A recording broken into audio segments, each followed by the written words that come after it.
नमस्कार, स्वागत है आपका केशव टाइम्स पे। मैं हूं आपके साथ तनिषा अरोड़ा। अब बात कर लेते हैं आज की खबर की।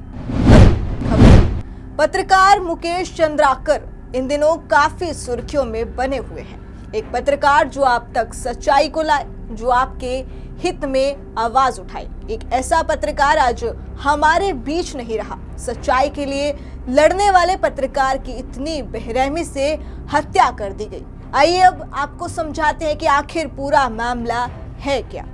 1 जनवरी को सुरेश चंद्राकर के भाई रितेश ने मुकेश को बुलाया था। इसके बाद से मुकेश का फोन बंद था।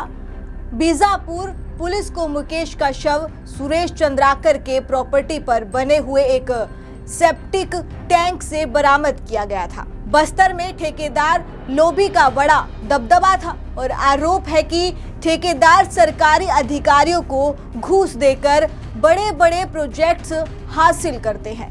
इन गतिविधियों को उजागर करने वाले पत्रकार को धमकियां और खतरों का सामना करना पड़ा। इस संदिग्ध मौत ने बस्तर में मीडिया और ठेकेदार लोभी के बीच तनावपूर्ण संबंधों को उजागर किया है। पत्रकार मुकेश चंद्राकर ने ठेकेदार सुरेश चंद्राकर के करप्शन को उजागर किया था। ठेकेदार सुरेश चंद्राकर को बस्तर में 120 करोड़ की सड़क बनाने का ठेका मिला था। पत्रकार मुकेश की हत्या की खबर के बाद ठेकेदार के खिलाफ जांच का आदेश दिया गया था। इसके बाद 1 जनवरी से मुकेश चंद्राकर का कुछ भी पता नहीं चल पा रहा था। दावा है कि आखिर बार कॉल करके ठेकेदार सुरेश चंद्राकर के भाई रितेश ने मुकेश को कॉल किया था।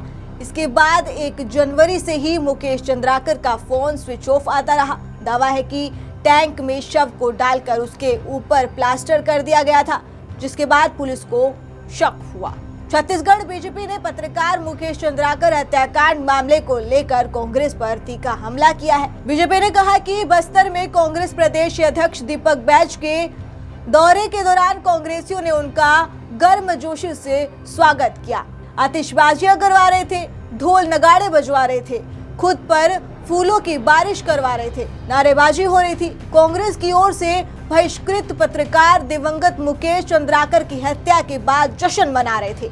कांग्रेसी अंतिम संस्कार में शामिल नहीं हुए, लेकिन जश्न मनाते भी उन्हें शर्म नहीं आई। बीजेपी प्रदेश महामंत्री संजय श्रीवास्तव ने प्रेस ब्रीफ में एक लेटर को दिखाते हुए कहा कि 29 अप्रैल 2024 को कांग्रेस ने जिला कांग्रेस कमेटी जिला बीजापुर के लेटर पैड में पत्र निकालकर दिवंगत पत्रकार मुकेश चंद्राकर पर झूठे आरोप लगाकर सार्वजनिक रूप से उन्हें अपमानित कर उनका बहिष्कार करने का ऐलान किया था।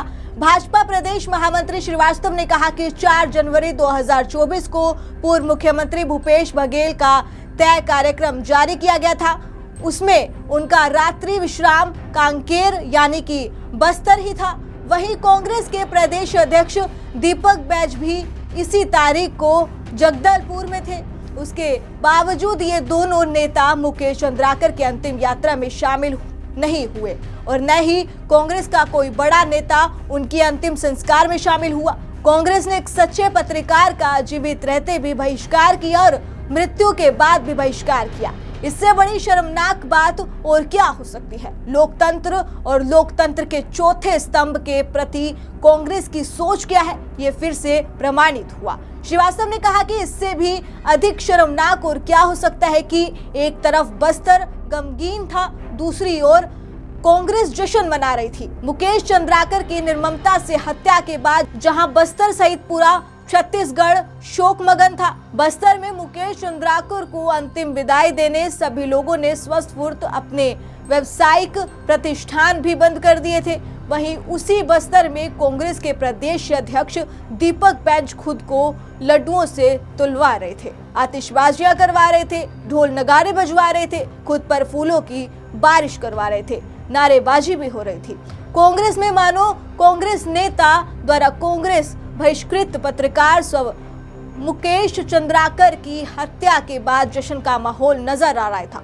कांग्रेस नेता अंतिम संस्कार में तो शामिल नहीं हुए, लेकिन यह जश्न मनाते भी उन्हें शर्म नहीं आई। श्रीवास्तव ने कहा कि इससे अमानवीय, संवेदनहीन, निर्मम, निशंस, अश्लील, असामाजिक और कृत्यक, दुष्कृत्यक, जितने भी खराब शब्द हो सकते हैं वे सारे शब्द कांग्रेस की राजनीतिक अपसंस्कृति के आगे बोने हैं। कांग्रेस पर जमकर निशाना साधते हुए कहा कि कांग्रेस ने अब तक एक सच्चे पत्रकार को अपमानित करने के लिए माफी नहीं मांगी है। इससे शर्मनाक दृश्य किसी भी प्रदेश के राजनीतिक इतिहास में देखा नहीं गया। बेशर्मी की पराकाष्ठा तो यह है कि युवा पत्रकार की निर्मम हत्या से करने वाले कांग्रेस नेता सुरेश चंद्राकर को अब तक कांग्रेस पार्टी ने निष्कासित तक नहीं किया है। मुकेश चंद्राकर ने साथ 3 और पत्रकारों को कांग्रेस ने बहिष्कृत नहीं किया है।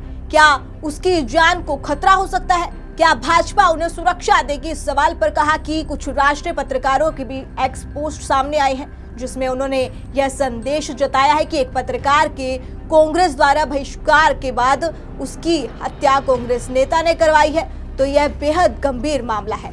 इन पत्रकार की सुरक्षा की मांग होने पर सरकार जरूर उन्हें सुरक्षा देगी। इस दौरान प्रेस ब्रीफ में प्रदेश भाजपा मीडिया प्रभारी अमित चिमनानी उपस्थित रहे। फिलहाल आज की जानकारी में बस इतना ही। ऐसे ही तमाम जानकारी पाने के लिए जुड़ रही केशव टाइम्स।